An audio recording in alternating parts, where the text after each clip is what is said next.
And where it stands is we are trying across the country, I couldn't say this at the graduation, but we are trying to get 15 million emails, calls, letters to the president to do this.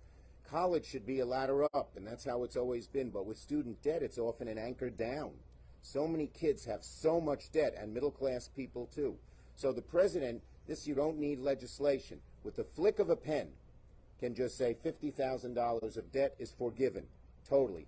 And you don't pay taxes on it. We passed in the ARP because he said, well, I don't know if I should do this, because let's say you get $20,000 in debt forgiven and you're paying 25% rate taxes, you'd have to pay $5,000 of that.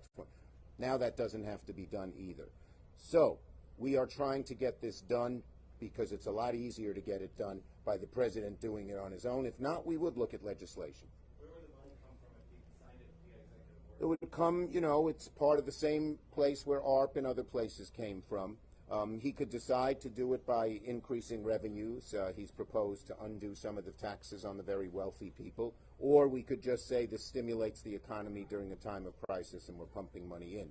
Anytime a student doesn't have to pay $300 a month or $500 a month in debt, and they spend it in the local stores, at the restaurants, and everything else, it pumps up our local economy. Do you encourage Central New Yorkers to take part in your 50? Yes, I encourage not only the students, but their parents and grandparents. And by the way, if a parent took over the debt from the student, which some parents have done, it applies to them too.